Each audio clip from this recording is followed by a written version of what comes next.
திரு பாலகுமாரன் அவர்களின் உடையார். சோழ மாமன்னர் முதலாம் பராந்தகனின் மருமகளும் அவரது இரண்டாவது மகன் கண்டராதித்தனுடைய பட்ட மகிழ்ச்சியும் சோழ தேசத்தை சிறிது காலம் ஆண்ட உத்தம சோழன் என்னும் மதுராந்தகனின் தாயாரும் சுந்தர சோழனின் பெரிய தாயும் அருள்மொழி என்று சிறுவயதில் அழைக்கப்பட்ட உடையார் ஸ்ரீ ராஜராஜ தேவரின் பாட்டியாருமான செம்பியன் மாதேவியார் கூடலூர் என்கின்ற சிறு கிராமத்தில் கொங்கு தேசத்தில் ஒரு மரத்தின் அடியின் கீழ் சிவநாமம் சொல்லியபடியே உயிர் நீத்தார்.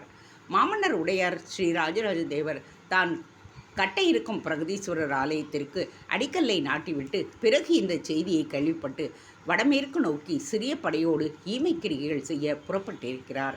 அவரோடு பஞ்சவன்மாதேவியும் கருவூர் தேவரும் பயணப்பட்டிருக்கின்றனர். கேரளாந்தக பழுவேட்டரையர் தலைமையில் தஞ்சை அரண்மனையும் நகரும் பாதுகாப்பில் இருக்கின்றன. அரசரோடு 6 அதிகாரிகள் குதிரைப்படையோடு பின்தொடர்கின்றனர். 13 நாட்கள் சோழதேசம் முழுவதும் துக்கம் கொண்டாடப்பட வேண்டும். எல்லா மகிழ்வான விழாக்களும் நிறுத்தப்பட வேண்டும். வழக்கமான பூஜைகள் மட்டுமே செய்து வர வேண்டும் என்று ஓலைகள் எழுதப்பட்டு சோழதேசின் முக்கியமான நகரங்களுக்கு குதிரை வீரர்கள் மூலம் அனுப்பப்பட்டு விட்டது. அதிகாரியின் மேற்பார்வையில் சோழ இலச்சினையை தாங்கிய ஓலையோடு இடைவிடாத குதிரை வீரர்கள் சிறிய மூட்டை முடிச்சுகளோடு பயணப்பட்டு கொண்டிருந்தனர். செய்தி கேட்ட துக்கம் குறைவதற்காக அரண்மனை வாயிலில் ஒற்றை துண்டோடு அரசர் நிற்க அவர் தலையில் காவிரி நீர் ஊற்றப்பட்டது. அரசர் ஒற்றை ஆடையோடும் நீர் சொட்டும் தலையோடும் அருகே உள்ள கல் ஆசனத்தில் அமர்ந்தார். அரசரின் கண்களில் இருந்து கண்ணீர் வழிகிறதா அல்லது தலையில் சொட்டிய நீர் புருவம் தாண்டி கன்னத்தில் விழுகிறதா என்று புரியாமல் மக்கள் அவரையே பார்த்து கொண்டிருந்தனர். அரண்மனை தாதிகள் தொலைவில் இருந்தபடியே சுற்றி சுற்றி வந்தனர். வீரர்கள் அடிக்குரலில் கெடுபிடி வார்த்தைகளை உபயோகித்தார்கள். ஒரே பரபரப்பும் அதே நேரம் ஒரு அமைதியும் அந்த இடத்தில் இருந்தது. மாமன்னர் உடையார் ஸ்ரீ ராஜராஜ தேவர் செம்பியன் மாதேவியை தான் முதலில் சந்தித்தது எங்கே என்று நினைவுக்கு கொண்டு வர பிரயத்தனப்பட்டு கொண்டிருந்தார். இந்த தேசம் மதுராந்தகனுடையது தானே, வேறு யாருக்காவது இதில் உரிமையுண்டோ? ஒரு அரசு சபையில் நின்று கண்டராதித்தனின் மனைவியான செம்பியன் மாதேவி சுந்தர சோழரை நோக்கி விரல் நீட்டி பேசியதுதான் முதலில் ஞாபகம் வந்தது. சபையில் சலசலப்பு ஏற்பட கைத்தட்டி செம்பியன் மாதேவியை அவர் அமைதியாக்கினார். என்ன, நான் பேசுவது உங்களுக்கு வியப்பை கொடுக்கிறதா அல்லது வேதனையை கொடுக்கிறதா? என்ன இப்படி பேசுகிறேனே என்று வியக்கின்றீர்களா? இப்படி பேசிவிட்டாலே என்று வேதனைப்படுகிறீர்களா? நான் இங்கு பேசாவிட்டால் நாளை காலம் பேசும். அதனால்தான் நான் இப்பொழுது பேசுகிறேன். மறுபடியும் என் கேள்வியை உங்கள் முன் வைக்கின்றேன். இந்த சோழ தேசம் யாருடையது? யார் அதற்கு மன்னராக வர வேண்டிய தகுதி உடையவர்? மதுராந்தகனா, ஆதித்த கரிகாலனா? சபை எனக்கு பதில் சொல்லியே ஆக வேண்டும். உங்கள் பதிலை பொறுத்தது என் வாழ்க்கை திசை மாறிவிடும். சோழ தேசத்து பெண்கள் கூர்மையானவர்கள், கெட்டிக்காரர்கள், வாய்ச்சொல்லில் வல்லவர்கள்.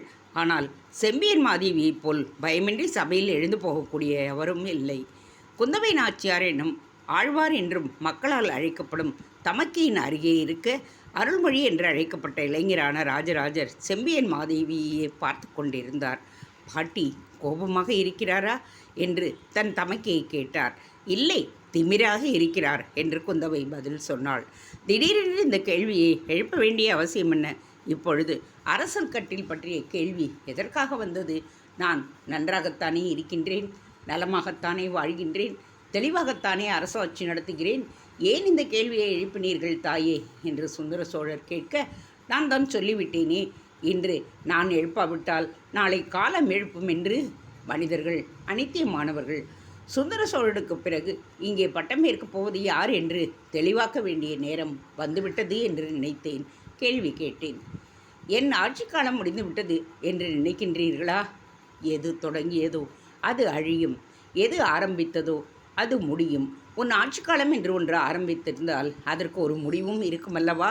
அந்த முடிவை நோக்கி நாம் நகர்ந்து கொண்டு இருக்கும் பொழுது அடுத்தபடி என்ன என்று நாம் சிந்திக்க வேண்டாமா?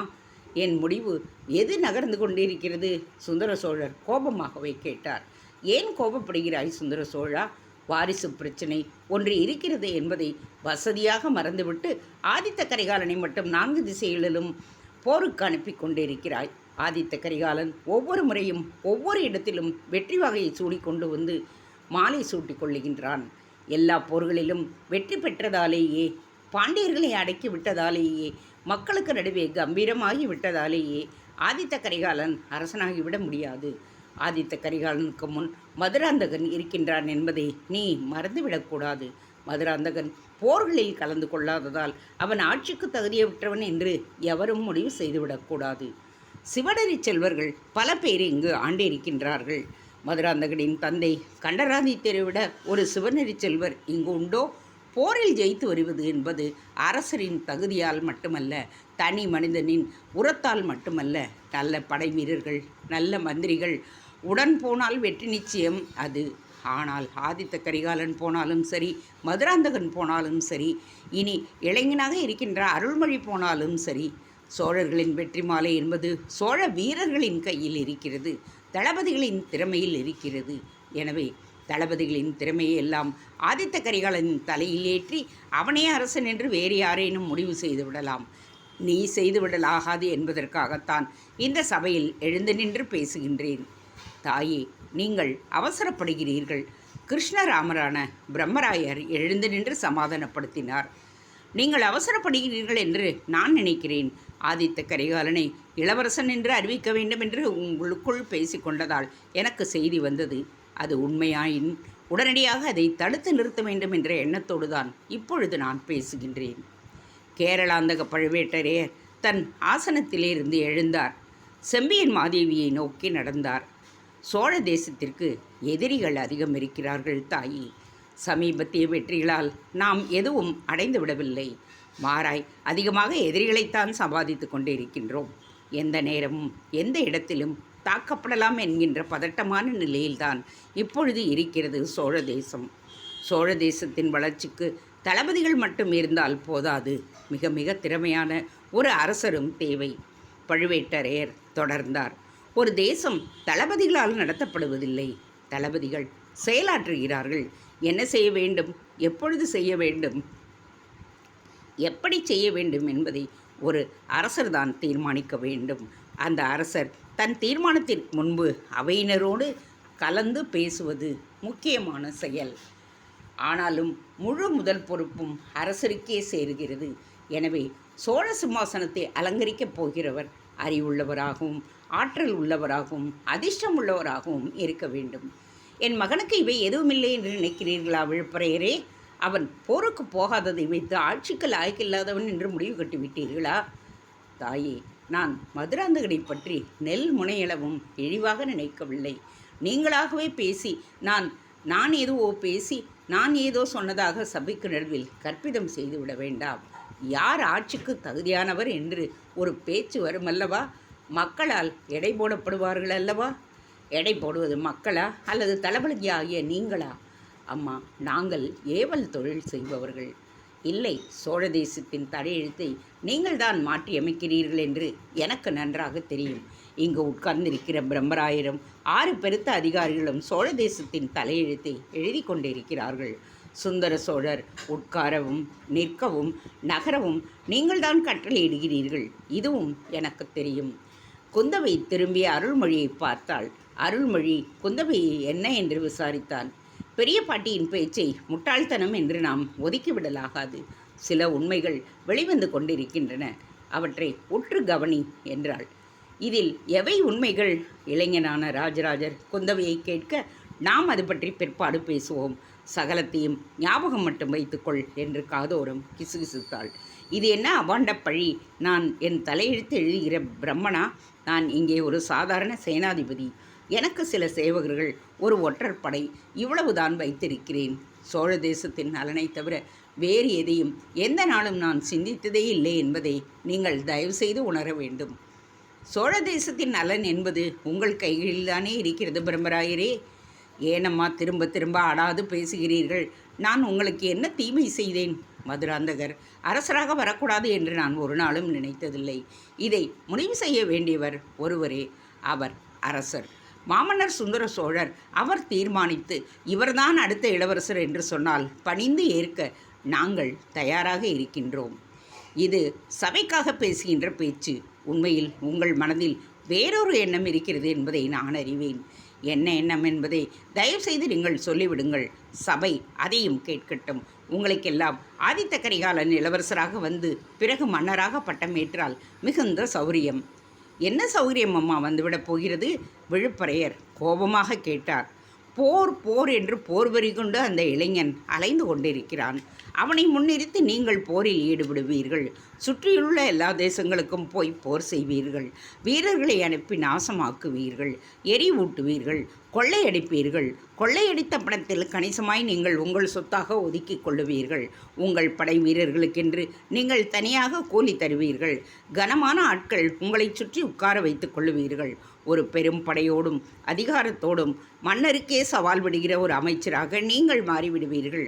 உங்களை பயன்படுத்தி கொள்ளத்தான் இளவரசரான முரடனான வேகம் மிகுந்த இளைஞனான ஆதித்த கரிகாலனை தூண்டிவிட்டு பேசுகின்றீர்கள். சோழ தேசம் கடந்த 25 வருடங்களாக இடைவிடாத யுத்தத்தை தான் பார்த்து கொண்டே இருக்கிறது. இந்த நிலை மாற வேண்டுமென்று கண்டராதித்தர் விரும்பினார். நீங்கள் ஏற்றுக்கொள்ளவில்லை. எனவே அவரை துரத்தி அனுப்பிவிட்டு அருஞ்செழியரை நீங்கள் அரசனாக்கினீர்கள். அம்மா, யார் கண்டராதித்தரை துரத்தியது?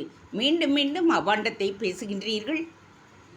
கண்டராதித்யர் தன் பதவியை விட்டுவிட்டு மேற்கு நோக்கி நடக்க வேண்டிய அவசியம் என்ன ஏற்பட்டது?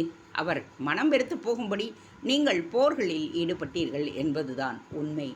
அம்மா, நாங்கள் வேறு விதமாக கேட்கின்றோம். நீங்கள் இவ்வளவு பேசுவதால் தான் நாங்களும் இப்படி பேச வேண்டியதாகிவிட்டது. என்ன பேசுவீர்கள்? செம்பியன் மாதேவி உரத்த குரலில் கேட்டாள். சபை அதிர்ச்சியில் ஆழ்ந்திருந்தது. உங்கள் மீது வெறுப்பு கொண்டு, உங்கள் மீது ஆத்திரம் கொண்டு உங்களை அடக்க முடியாமல் கண்டராதித்யர் மேற்கு நோக்கி போய்விட்டார். துறவியாகிவிட்டார். இந்த தேசத்திற்கும் எனக்கும் எந்த சம்பந்தமும் இல்லை. இந்த வாழ்க்கை எனக்கு தேவையில்லை என்று உதறிவிட்டு போய்விட்டார். அவர் போனதற்கு நீங்கள்தான் காரணம். பிரம்மராயர் எழுந்து நின்று கோபத்தோடு கர்ச்சிக்க சபை சலசலத்தது. தமக்கை குந்தவையின் உடம்பு நடுங்குவதை அருள்மொழி உணர்ந்தார். மெல்ல குந்தவையின் மீது கை வைத்து, என்னக்கா, ஏன் பதறுகிறீர்கள்? கடவுளே கடவுளே, அருள்மொழி, வாழ்க்கையில் மிக முக்கியமான கட்டத்தில் நீ இருக்கிறாய். சோழ தேசத்தின் சரித்திரம் இங்கு மறுபடியும் திசை மாறிக்கொண்டு இருக்கிறது. நீயா மதுராந்தகனா என இப்பொழுது முடிவு செய்யும் நேரம் வந்துவிட்டது. ஏனக்கா, எதற்கு என் பெயரை சொல்லுகிறார்? மதுராந்தகரா, ஆதித்த கரிகாலரா என்பதுதானே? இல்லை, ஆதித்த கரிகாலன் இல்லை என்று குடந்தை ஜோசியர் சொல்லி இருக்கிறார். என்னக்கா திடீரென்று நீங்கள் ஏதோ ஒரு கல்லை தூக்கி போடுகிறீர்கள்? ஆம், இன்று மாலை நான் உன்னை குடந்தை ஜோசியரிடம் அழைத்து போகிறேன். அக்கா, ஜோசியரை நம்பி அரசியல் செய்கிறீர்கள்? ஜோசியமும் அரசியல் செய்ய துணை புரியும். அவ்விதமாகவும் யோசித்து பார்ப்பதில் தவறு ஏதும் வந்துவிடாது. ஆதித்த கரிகாலனுக்கு பிறகு நீதான். ஆதித்த கரிகாலனுக்கு பிறகு என்றால் எப்படி? அவர் இளையவர்தானே, இளைஞர்தானே? இல்லை, ஆதித்த கரிகாலனின் ஆயுசு பற்றி குடந்தை ஜோசியர் அச்சத்துடன் பேசியிருக்கிறார். அக்கா, தயவுசெய்து இப்படி பேசாதீர்கள். அண்ணாவுக்கு ஒரு தீங்கு எனில் என்னால் பொறுத்து கொள்ள முடியாது. அருள்மொழி, நீ பொறுத்து கொள்ள வேண்டிய பல கொடுமைகள் இன்னும் வரவிருக்கின்றன. எனவே அமைதியாக இருக்க பழகிக்கொள். பேசிய தமக்கை குந்தவையை அருள்மொழி வியப்போடு பார்த்தார்.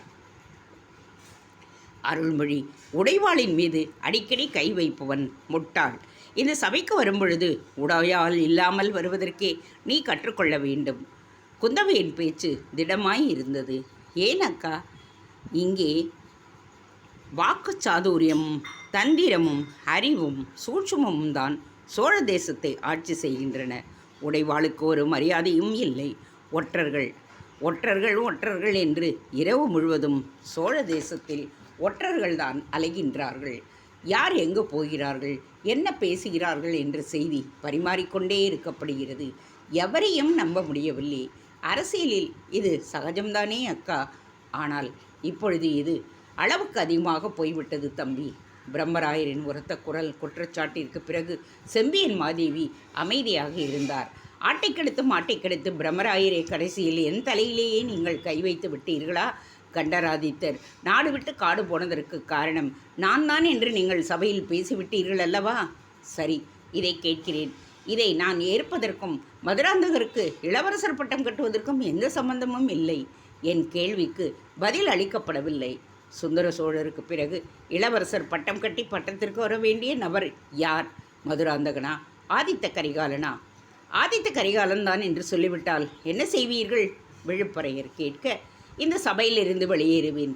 பிறகு சோழ தேசத்தில் இருந்தும் வெளியேறுவேன். என்ன என்ன பேசுகிறீர்கள் நீங்கள்? நீ என்ன பேசுகிறாய் என்று புரிந்து கொண்டிருக்கிறாயா விழுப்பரையா? இந்த வம்சம் எப்படி வளர வேண்டும் என்று நீ தீர்மானிக்கும்படியான ஒரு சூழ்நிலை வந்துவிட்டதே. ஆதித்த கரிகாலன்தான் அரசன் என்று தீர்மானித்து விட்டால் சோழ தேசம் துவம்சப்படும், அமைதி கெடும். சோழ தேசம் விட்டு போவேன் என்றவுடன் பதறினீர்களே, நான் எங்கு போவேன் என்று சொன்னால் என்ன செய்வீர்கள்? அதையும் சொல்லி தொலைத்து விடுங்கள். பிரம்மராயர் எழுந்து நின்று கேட்டார். பாண்டிய தேசத்திற்கு போவேன். சகலரும் தலையில் அடித்து கொண்டார்கள், கண்ணை மூடிக்கொண்டார்கள், உடம்பை முறுக்கி பெருமூச்சு விட்டார்கள், பல்லை கடித்து தொடையில் அடித்து கொண்டார்கள். உங்களுக்கு பைத்தியமாக பிடித்து விட்டது? ஏன் இப்படி பேசுகிறீர்கள்? மதுராந்தகருக்கு இளவரசர் பட்டம் கட்ட வேண்டும் என்பதில் நான் உறுதியாக இருக்கிறேன். இதை உங்களுக்கு வேறு எந்த வழியிலும் தெரிவிக்க என்னால் இயலவில்லை. எனவே அதை இந்த விதமாக தெரிவிக்கவே நான் முயல்கிறேன். நான் இன்னும் எந்த இடத்திற்கும் போய்விடவில்லை. போக நீங்கள் நிர்பந்திக்காத பட்சத்தில் நான் இங்கேயே இருந்து இந்த சோழ நாட்டை மேம்படுத்துவேன் என்று இந்த சபையில் உறுதி கூறுகிறேன் என்று சொல்லிவிட்டு அவர் லேசாகச் சிரித்தார். சபை அவரை வெறுப்போடு பார்த்தது. அரசவை அரியானத்தில் அமரும் சகலரும் பேசுவதை கவனித்து கொண்டிருந்த சுந்தர சோழர் மெல்ல கண்களை மூடிக்கொண்டார். சற்று இடபாகம் சரிந்து உட்கார்ந்து கொண்டார். சேடி பெண்கள் அருகே ஓடி வந்தார்கள். வயது முதிர்ந்த ஒரு தாதி மன்னருக்கு அருகே வந்து என்ன செய்கிறது என்று கேட்க மன்னர் மயக்கம் வருவதாக கூறினார். அந்த வயது முதிர்ந்த தாதி திரும்பி பிரம்மராயரை பார்த்து அரசருக்கு உடல்நிலை சரியில்லை என்பதை சைகையில் சொல்ல அரசரை அடித்து போகும் பிரம்மராயர் அதே விதமாக சைகையில் கட்டளையும் இட்டார். திரும்பி கேரளாந்தக விழுப்பரையரை பார்த்தார். விழுப்பரையரும் அவருடைய கட்டளையை ஆமோதித்தார். இதையும் கூர்மையாக பார்த்த செம்பியன் மாதேவி கண்களை மூடி பல்லை கடித்தார். இவை அனைத்தையும் அருள்மொழியும் குந்தவையும் பார்த்து கொண்டு இருந்தார்கள். கடவுளை, பாட்டிக்கு ஏன் இவ்வளவு கோபம் வருகிறது? அதுவும் பிரம்மராயரை கண்டால் அவரால் சகித்து கொள்ள முடியவில்லையே. ஏன்? பாட்டிக்கு ஆட்சி செய்யும் ஆசை வந்துவிட்டது. தனக்கு கீழே புவனம் முழுவதும் இருக்க வேண்டும் என்று எண்ணுகிறார். வேறு எவரும் தன்னை எதிர்த்து பேசிவிடக்கூடாது என்பதில் விருப்பமாக இருக்கிறார். பேசினால் தண்டனை தர வேண்டும் என்று ஆத்திரப்படுகிறார். பாட்டிதான் பேசுகிறாரா அல்லது அவருக்கு பின்னால் வேறு யாரேனும் நின்று அவரை பேச வைக்கிறார்களா என்று எனக்கு புரியவில்லை. அக்கா, அப்படியும் இருக்குமோ? பாட்டியை பேச வைக்கிறவர்கள் யாராக இருக்கும்? அருள்மொழி, வெறும் கேள்விகளை மட்டும் கேட்பது உன்னுடைய தொழில் என்று தயவு செய்து எண்ணிக்கொள்ளாதே. எல்லா கேள்விகளுக்கும் பதில் என்னிடம் இருக்கிறது என்று நீ நினைத்து கொள்ள வேண்டாம். நான் கேள்வி கேட்டேன், அதற்கு அர்த்தம் எனக்கு பதில் தெரியும் என்று அல்ல, அது என்ன என்று கண்டுபிடிக்க வேண்டும் என்பதற்காகத்தான் கேட்டேன். பேசுகிற பொழுது எந்த அவசரமும் இல்லாமல் என்ன பேசுகிறோம் என்று தெரிந்து கொண்டு பேசு. சுள் என்று குந்தவை சொல்ல அருள்மொழியின் முகம் சுருங்கி போனது. அருள்மொழி, தயவு செய்து என்று குந்தவை அருள்மொழியை தோளில் கை வைக்க, எனக்கு புரிகிறது அக்கா, நீ அருமையாக சொல்லிக் கொடுத்தாய். இனிமேல் அவசியமில்லாமல் ஒரு வார்த்தை கூட நான் பேச மாட்டேன். தயவு செய்து நீ மன்னிப்பு கேட்ட வேண்டாம். உன்னிடமிருந்து நான் பல விஷயங்களை கற்றுக்கொள்கின்றேன் அக்கா. உன்னைப் போல் பொறுமையாகவும் அழகாகவும் திறமையாகவும் சொல்லிக் கொடுக்க வேறு எவரும் எனக்கு இல்லை. இவையெல்லாம் நான் அப்பாவிடம் கற்றுக்கொள்ள வேண்டும். ஆனால் அப்பாவை நெருங்கக்கூட முடியவில்லை. எந்த நேரமும் மருத்துவர்களும் தாதிகளும் சூழ்ந்து கொண்டிருக்கும் பொழுது நான் என்னவென்று தொந்தரவு செய்வது? எப்படி போய் கேட்பது? உன் அருகே உட்கார்ந்து உன்னை இம்சப்படுத்தி கொண்டிருக்கின்றேன். அடடா, இதைவிட சந்தோஷமான இம்சை ஏதேனும் உண்டா அருள்மொழி? உனக்கு சொல்லிக் கொடுக்கின்ற பொழுது எனக்கு பரவசம் ஏற்படுகிறது. ஆனால் கற்றுக் கொடுக்கும் பொழுது சில சமயம் கண்டிப்புகள் முக்கியம் என்பதையும் நீ புரிந்து கொள். நான் கோபப்பட்டு உன்னிடம் பேசவில்லை, கண்டிப்பாக பேசுகின்றேன். கட்டாயம் நீ கற்க வேண்டும் என்கின்ற விஷயத்தை இப்படி கோபமாக வெளிப்படுத்துகின்றேன். புரிகிறது அக்கா, நீ என்னிடம் கோபமாகவும் பேசலாம். அதற்கில்லை அருள்மொழி, எதிர்கால சோழ மன்னனிடம் நான் கோபமாக பேசுகின்றேனே என்கின்ற கவலையும் வருகின்றது. அக்கா, நான் இன்னும் இளவரசன் கூட ஆகவில்லை. எனக்கு எதற்கு நீ தேவையில்லாமல் அரச பட்டம் கட்டி வருகிறாய், மரியாதையும் தருகிறாய்? இளவரசு பட்டம் உன்னை தேடி வரும். அரசு பதவியும் உன் காலடியில் நின்று கதரும். எடுத்துக்கொள், எடுத்துக்கொள் என்று மொத்த சோழ தேசமும் கதறிய பிறகு அதை தூக்கி உன் தோளில் வைத்து கொண்டு உலகம் முழுவதும் பவனி வரப்போகிறாய். என்ன அக்கா, மறுபடியும் ஜோசியமா? ஜோசியம் பார்க்க வேண்டியதுதான். ஆனால் இவ்வளவு திடமாக நம்பிக்கையை அதில் வைப்பது நல்லதல்லவே? ஏன் வைக்கக்கூடாது அருள்மொழி? என்ன நடந்தது என்று சொல்லி இருக்கிறார்கள், அதன்படி நடந்திருக்கிறது. சொன்னபடி நடந்திருப்பதால் தான் சொல்வதும் நடக்கும் என்று தோன்றுகிறது. வேறு என்னென்னக்கா சொல்லி இருக்கிறார்கள்? செயற்கரிய செயலை நீ செய்வாய். உன்னுடைய புகழ் சந்திர சூரியர்கள் இருக்கும் வரை நிலைத்து நிற்கும். இப்படி ஒரு ஜாதகம் 1000 வருடமாக என்னிடம் வந்ததே இல்லை. இது புதுமையாய் விஷ்ணுவின் ஜாதகம் போல் இருக்கின்றது. உன்னுடைய அம்சங்களில் சில ரேகைகள் இருக்கும், சில மச்சங்கள் இருக்கும். அவையெல்லாம் திருமாலின் அம்சத்தை நிரூபிப்பவை. எனவே உன்னை கடவுளாக மக்கள் தொழுவதும் நீ அவர்களை காப்பதும் நிச்சயம் நடக்கும். ஏனக்கா என்னை பற்றுமே ஜோசியம் கேட்டுக்கொண்டு வருகிறாயா? உன்னை பற்றி எதுவும் நீ கேட்கவில்லையா? உனக்கு எப்பொழுது திருமணமாகும்? திருமணத்திற்கு உண்டான பருவத்தை தாண்டி 6-7 வருடங்களே ஆயிற்று. நீ இன்னும் அசையாமல் அப்படியே கன்னியாகவே உட்கார்ந்து கொண்டிருக்கின்றாய். அருள்மொழி, இதென்ன அதிக பிரசங்கித்தனமான பேச்சு? யார் இப்படி உனக்கு பேச கற்றுக் கொடுத்தது? பிரம்மராயர் வீட்டுக்கு நான் போயிருந்தேன். பிரம்மராயர் வீட்டில் அவர் துணைவியார்தான் இப்படி பேசினார். அந்த பேச்சு வழக்கு நன்றாக இருந்தது. அதையே நான் உன்னிடமும் பிரயோகித்தேன். அந்தணர்கள் எப்பொழுதும் அலுப்பாகத்தான் பேசுவார்கள். நாம் அப்படி பேசலாகாது. எனக்கு திருமணம் முக்கியமில்லை, சோழ தேசத்தின் நலன்தான் முக்கியம். சோழ தேசத்தின் நலனை காப்பாற்ற எவர் முன்வருகிறாரோ அவரைத்தான் நான் திருமணம் செய்து கொள்ள முடியுமே தவிர, ஏதோ ஒரு தேசத்தின் இளவரசனை திருமணம் செய்து கொண்டு ஏதோ ஒரு தேசத்தில் எந்த பிடிப்பும் இல்லாமல் குடித்தனம் பண்ண என்னால் முடியாது. அப்படி குடித்தனம் செய்பவர்களால் குழப்பங்கள் மட்டும்தான் ஏற்படும். செம்பியன் மாதேவி அப்படிப்பட்டவர் என்கின்றாயா? இல்லை, மதுராந்தகருக்கு ஒரு மனைவி வந்து வாய்த்திருக்கிறார் பார். வெறும் அந்த புற பதுமையாகவே இருக்கிறார். இந்த தேசம் பற்றியும் இங்குள்ள மக்களை பற்றியும் கலாச்சாரத்தை பற்றியும் அவருக்கு எந்த கவலையும் இல்லை. இப்படி வாழ என்னால் முடியாது. சரி, எனக்கு புரிகிறது. ஆனால் எப்பொழுது வாழப்போகிறாய், எவரோடு வாழப்போகிறாய் என்று ஜோசியரிடம் கேட்டுக்கொண்டு வரக்கூடாதா? கேட்கவில்லை தம்பி, உண்மையாகவே கேட்கவில்லை. ஆனால் அவராகவே ஒரு விஷயத்தை சொன்னார். அப்படியா? என்னக்கா அது? மெல்லியதாக ஒரு வெட்கம் குந்தவையின் முகத்தில் படர்ந்து அடங்கியது. அக்காவின் வெட்கத்தை அருள்மொழி வியப்போடு பார்த்தார். உனக்கு புருஷன் வந்து கொண்டே இருக்கின்றான். குரு பலன் வந்துவிட்டது. இன்னும் 3 மாதங்களில் நிச்சயம் திருமணம் ஆகிவிடும். உனக்கு பிடித்தவரே வருவார் என்று அவராகவே சொன்னார். இதை சொல்லி எத்தனை நாளாயிற்று? 3 மாதங்கள் முடிந்து விட்டன. ஆஹா, அப்படியானால் மிகச் சமீபத்தில் எங்கோ என் அக்காவின் புருஷன் இருக்கிறார். அவரை நான் பார்க்க வேண்டுமே என்று அருள்மொழி நாடகமாக பரபரக்க குந்தவை வாய்விட்டு சிரித்தாள். அவளுக்குள் குதூகலம் எகிரிற்று. அருள்மொழி, நான் திருமணம் செய்து கொண்டு என் புருஷனோடு வெளியூர் போய்விட்டால் நீ என்ன செய்வாய்? அக்கா, சிறிது நாள் ஏங்குவேன், வருத்தப்படுவேன். ஆனால் எப்படியாவது சமாளித்து கொள்ளுவேன். நீ சுகமாக இருப்பதற்கே போயிருக்கிறாய் என்று தெரிய மிகுந்த ஆனந்தத்தோடு நீ இல்லாத தனிமையை அனுபவிப்பேன். நீ எப்படி இருக்கிறாய் என்று ஒற்றர்களையோ தூதுவர்களையோ அனுப்பி விசாரித்து கொண்டே இருப்பேன். நாள் கிழமைகளில் உன்னை வந்து பார்த்து நமஸ்கரித்து உன்னுடைய உறவை பலப்படுத்திக் கொள்வேன் என்று அருள்மொழி தொடர்ந்தான். அக்கா, அப்பாவிற்கு என்ன ஆயிற்று என்று பார்க்க வேண்டாமா? மயக்கம் வருகிறது என்று சொல்லி இருந்தாரே. அரசருக்கு அந்த பேச்சு பிடிக்கவில்லை.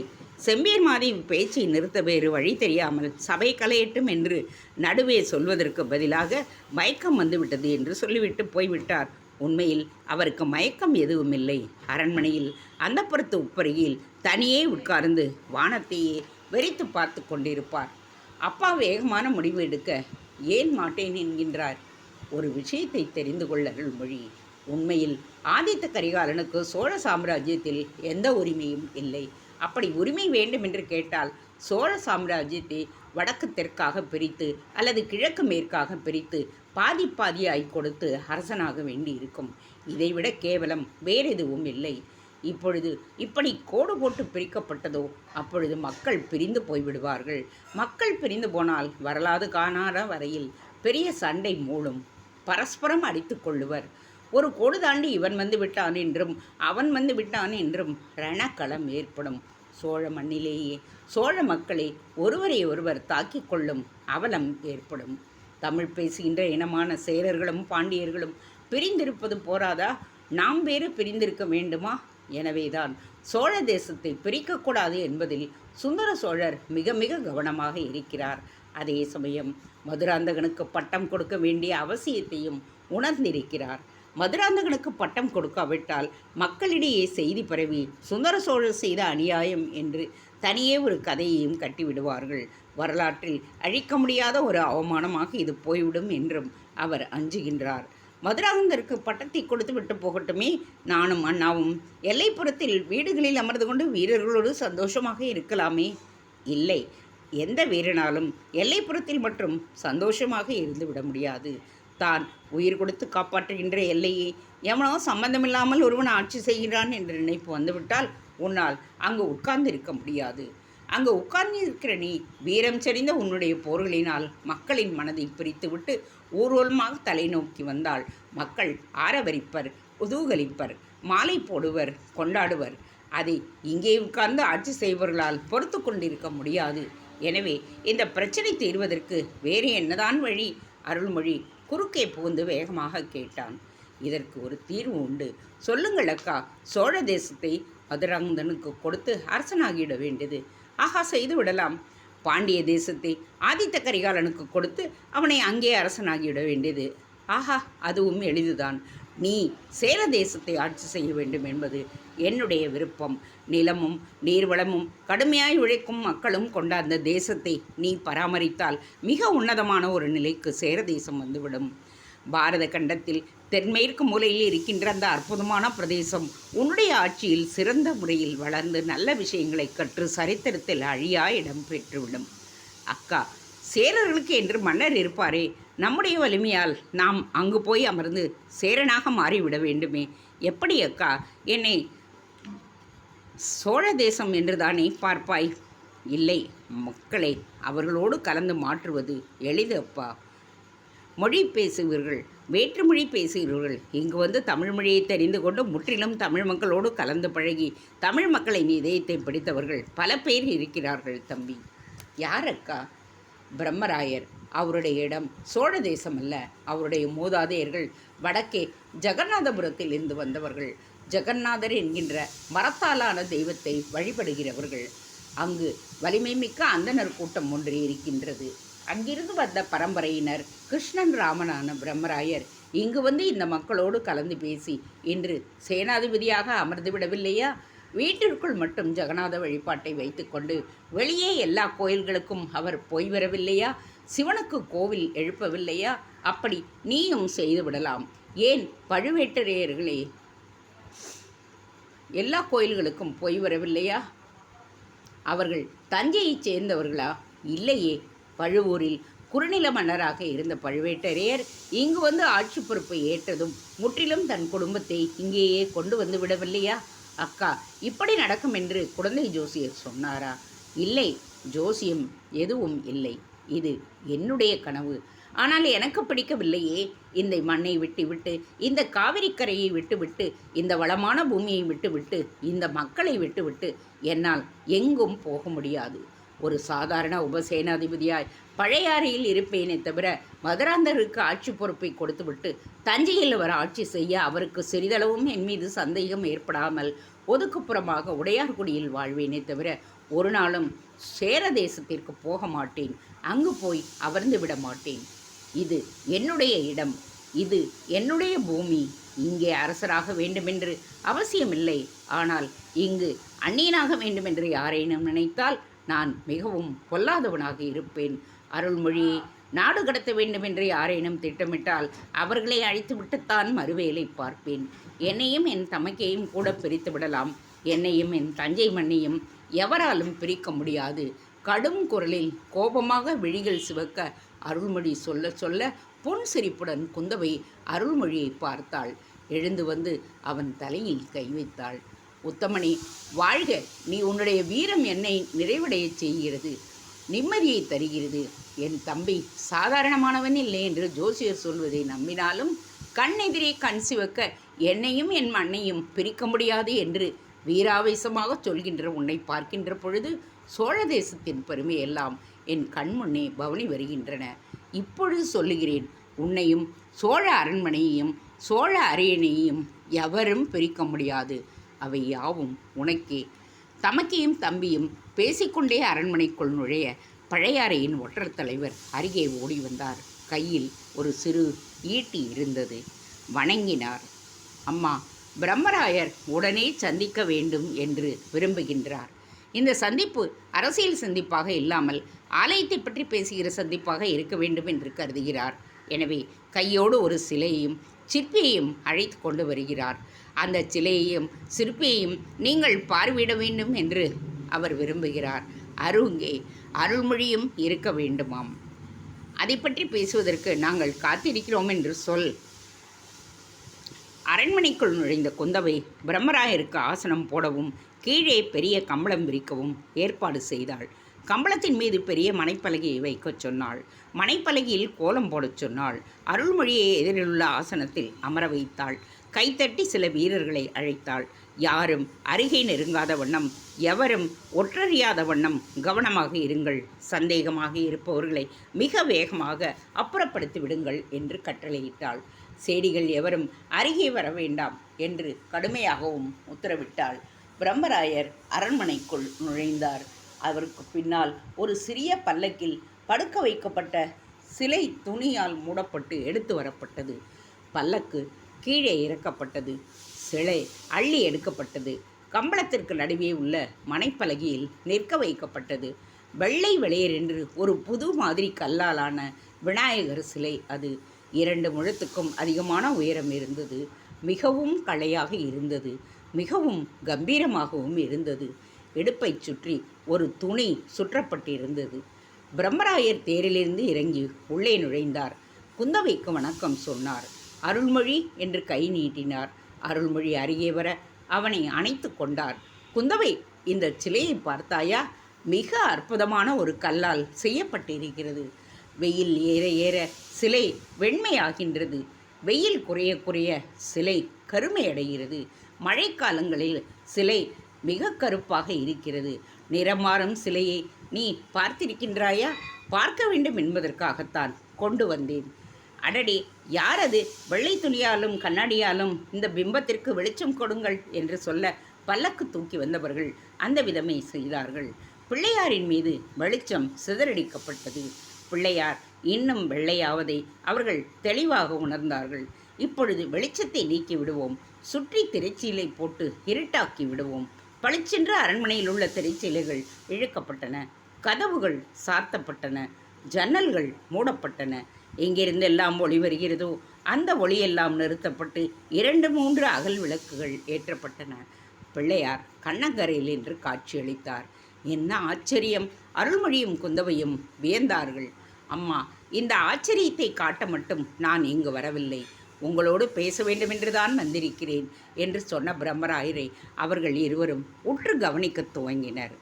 விநாயகரின் உருவம் ஒளி குறைந்ததும் கருப்பாயிற்று. அகல் விளக்கு ஒளியில் சற்று முன் வெள்ளை வெளையரென்றிருந்த விநாயகர் நீலக்கருப்பாக மாறினார். முன்னிலும் அதிக கலையாக தெரிந்தார். அருள்மொழியும் குந்தவையும் வியப்போடு கல்லை தொட்டு தொட்டு பார்த்து கொண்டே இருந்தார்கள். இது எங்கு கிடைத்தது? குந்தவை வியந்தாள். இது வேங்கி நாட்டிலிருந்து கொண்டு வந்த கல். பெரும்பானப்பாடியிலிருந்து சிற்பி ஒருவனை வரவழைத்து இந்த கல்லின் தன்மை என்ன என்பதை ஆராய்ந்து அவனுடைய விருப்பப்படி இதில் விநாயகர் சிலை வடித்து வைக்கப்பட்டது. இது ரசவாதக்கல் என்று சொல்லுகிறார்கள். பாதி ஓடுகின்ற நீரிலும் பாதி கடும் வெயிலிலும் நிற்கும் பொழுது கல்லுக்கு இந்த மாதிரியான 2 குணங்கள் ஏற்பட்டு விடுகின்றன என்று சொல்லுகிறார்கள். எங்கோ ஒரு மலைமுகட்டில் அருவிக்கு நடுவே இடையராது நீரும் பிறகு கடும் வெயிலாலும் தாக்கப்பட்டு இந்த கல் இருந்திருக்க வேண்டும். கிருஷ்ணா நதிக்கரையில் இது கிடைத்தது என்று சொல்லுகிறார்கள். இந்த கல்லை எடுத்து வந்து என்ன செய்வதென்று தெரியாமல் இருக்கும் பொழுது பெரும்பானப்பாடி சிற்பி ஒருவன் இதை விநாயகர் உருவம் தவிர வேறு செதுக்க வேண்டாம் என்று சொல்லிவிட்டான். அவனை 15 நாட்களுக்குள் செதுக்கியும் கொடுத்து விட்டான். வெகு நாட்களாய் என் வீட்டு கொல்லைப்புறத்தில் நான் வைத்து பூஜை செய்து கொண்டிருந்தேன்.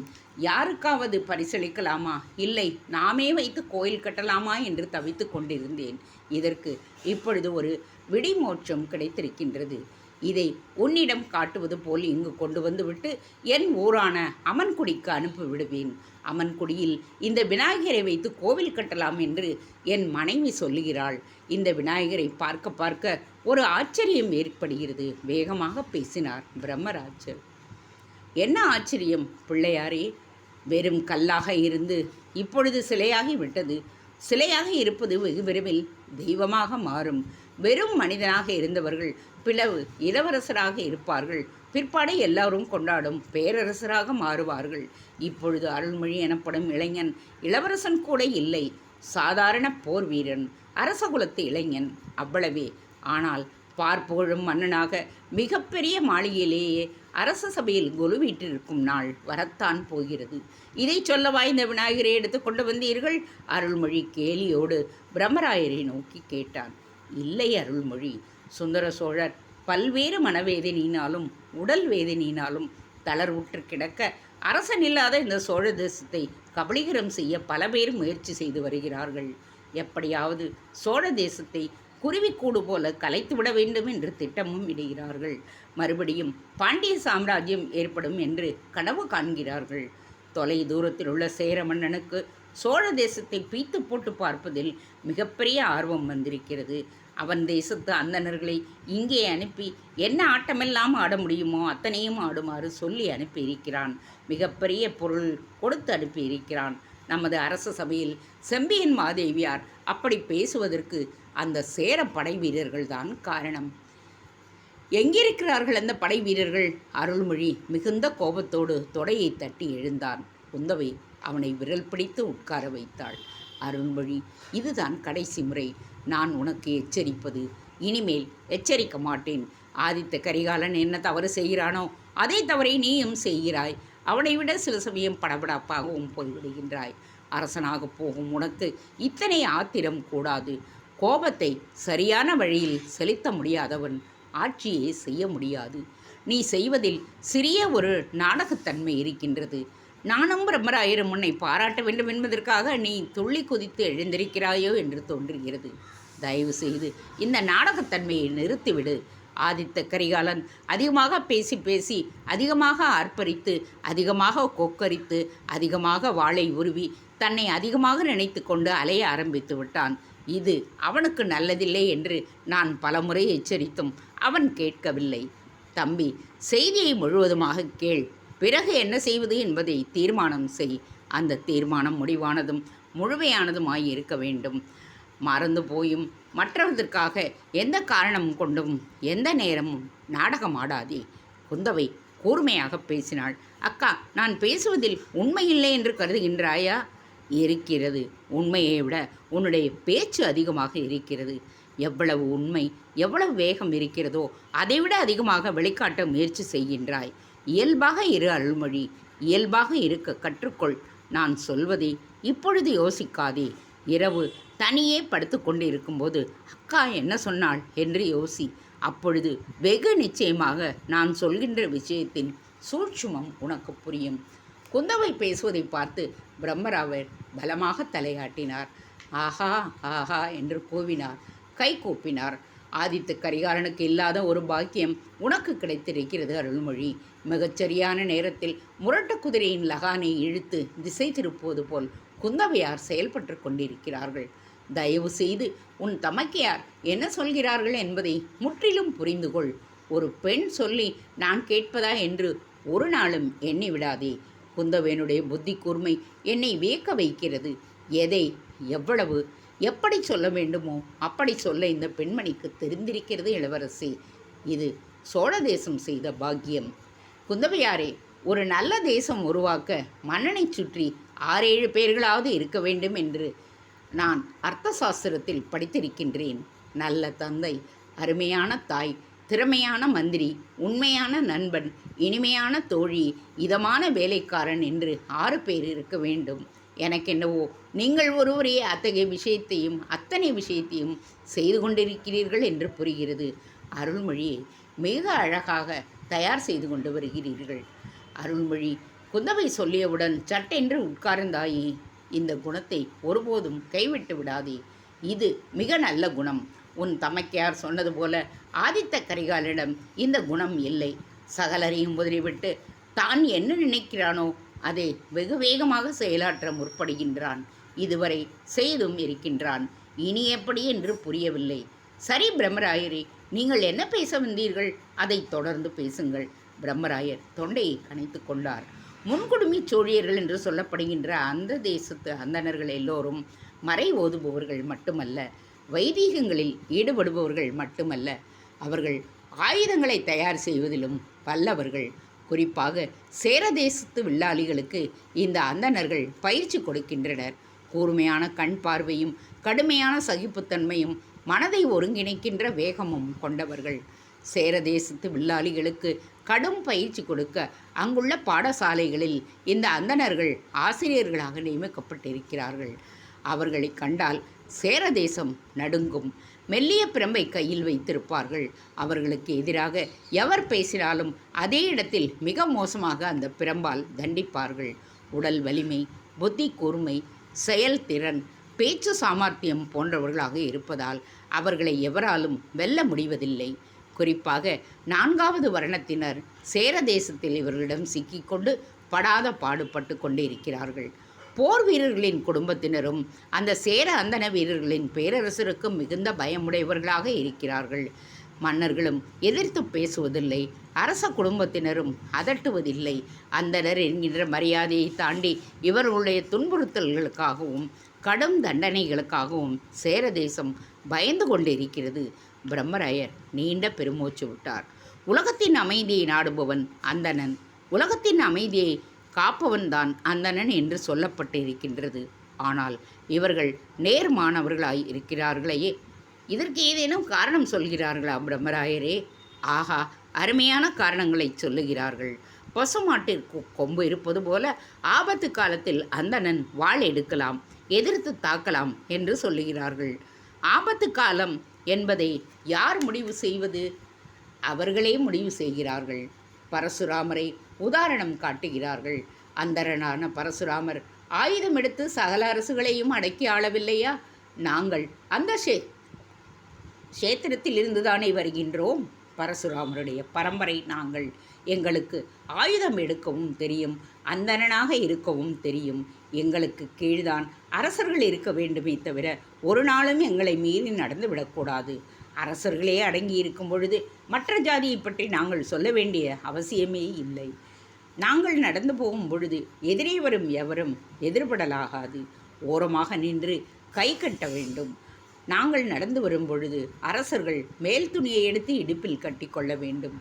அரசவை பெண்கள் உட்பட மற்ற எல்லா பெண்களும் மார்பு துணியை விலக்கிவிட்டு நிற்க வேண்டும். காலில் செருப்பு போட்டு கொண்டு போதல் கூடாது. மக்கள் எதிரே பல்லக்குகள் வரக்கூடாது. நாங்கள் நிற்கச் சொன்னால் எந்த பட்டாளமும் நின்றுதான் ஆக வேண்டும். எங்களுக்கு வணக்கம் செய்த பிறகுதான் எந்த படையும் நகர்ந்து போக வேண்டும் என்றெல்லாம் கட்டளையிட்டிருக்கிறார்கள். எந்த கோயிலிலும் இவர்களுக்குத்தான் முதல் மரியாதை. இவர்கள் உணவு அருந்திய பிறகுதான் மற்றவர்கள் உணவருந்த வேண்டிய சம்பிரதாயம். சில சமயம் கிராமத்து தலைவர்களை நோக்கி நாங்கள் சாப்பிட்ட இலையில் நீ சாப்பிடு என்று சொல்வர். அவர்கள் நிச்சயம் சாப்பிட்டே ஆக வேண்டும், சாப்பிட்டுவிட்டு மிக புண்ணியம் என்று சொல்ல வேண்டும் என்றெல்லாம் பேசுகின்றார்கள். என்ன அநாகரிகமாக இருக்கிறதே! மனிதரை எச்சிலை உண்ண வேண்டிய அவசியம் என்ன? அவர்கள் உணவு தெய்வ பிரசாதமாம், அதற்காகத்தான் இப்படி கட்டளையிடுகிறார்களாம். அவர்கள் என்ன சித்த புருஷர்களா? இல்லை, ஆனால் சித்த புருஷர்களாக வேடம் போட்டுக்கொண்டே இருக்கிறார்கள். சில வித்தைகளை செய்து கொண்டே இருக்கிறார்கள். என்ன மாதிரியான வித்தை?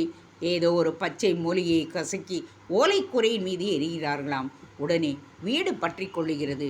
வாழை மரத்தை வெட்டி அதன் அடிபாகத்தில் 3 கோணங்களில் குச்சிகளை நட்டு அந்த அடிமரத்தின் மீது ஏறி நிற்கின்றார்கள். வாழை மரம் ஆற்றோடு அடித்து கொண்டு போகும்போது அவர்கள் தண்ணீர் மீது நடந்து போவது போல் ஒரு தோற்றம் ஏற்படுகிறது. ஜனங்கள் பயந்து கை கூப்புகிறார்கள். என்ன செப்படி வித்தையா இது? இல்லை, வெறும் பயிற்சி. வாழை மரம் புரளாமல் இருப்பதற்கு 3 கோணங்களில் சரியானபடி கணக்கிட்டு குச்சியை வைத்து அந்த குச்சியின் மீது வாழை மட்டைகளை அடுக்கிவிட்டால் அவை அசையாமல் நின்று போகின்றன. அவற்றின் மீது இவர்கள் சாமர்த்தியமாக பயணம் செய்கிறார்கள். அப்படி பயணம் செய்வதற்கு பயிற்சியும் எடுத்துக்கொள்கிறார்கள். பாமர மக்கள் இதை கண்டு ஏமாறுகிறார்கள். பிறகு வைத்தியத்தில் மிகவும் கை தேர்ந்தவர்கள், பாம்பு கடிக்கு வைத்தியம் பண்ண தெரிந்தவர்கள், மந்திரம் ஜெபிக்க தெரிந்தவர்கள்.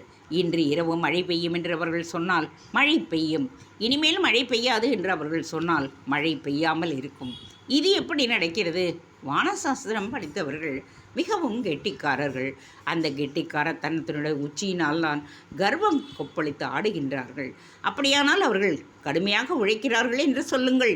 குந்தவை அவரை பார்த்து சொல்ல, ஆமம்மா, ஒவ்வொரு தலைமுறையும் புதிதாய் விஷயத்தை கண்டுபிடிக்க வேண்டும் என்றும் சங்கல்பம் செய்து கொண்டு இருக்கிறார்கள். என் தாத்தா இதை கண்டுபிடித்தார், நான் இதற்கு முயற்சி செய்து கொண்டு இருக்கிறேன் என்றெல்லாம் சொல்லுகிறார்கள். புரியும்படியாய் சொல்லுங்கள் பிரம்மராயரே. அருள்மொழியும் ஆர்வலோடு கேட்டான். போரில் காயம் ஏற்பட்டால் இரத்தப்பெருக்கை உடனே நிறுத்தி ரணத்தை 3 நாட்களில் ஆற்றுவதற்கு அவர்களிடம் மருந்து இருக்கிறது. அடடே, அப்படியா? ஆனால் அந்த ரகசியத்தை அவர்கள் கொன்றால் கூட சொல்ல மாட்டார்கள். சேர மன்னனுக்கு இப்படி வைத்தியம் செய்து அவனை கைக்குள் போட்டு கொண்டிருக்கிறார்கள். பிறகு வேறென்ன தெரியும் அவர்களுக்கு? குந்தவை ஆவலோடு விசாரித்தாள். அரசியல் சாணக்கியம் தெரிந்தவர்கள், யாரிடம் எப்படி பேச வேண்டும் என்று தெரிந்தவர்கள், பிரித்து ஆளும் சூழ்ச்சி உடையவர்கள், 2 ஜாதிக்காரர்களை மோதவிட்டு வேடிக்கை பார்க்கிறவர்கள். இதை தவிர பில்லி சூனியம் ஏவலையும் செய்கின்றார்கள். இது உண்மையா பிரம்மராயரே? இப்படி செய்ய முடியுமா? அருள்மொழி ஆவலாக கேட்டான். தேங்க்ஸ் ஃபார் வாட்சிங். Please subscribe.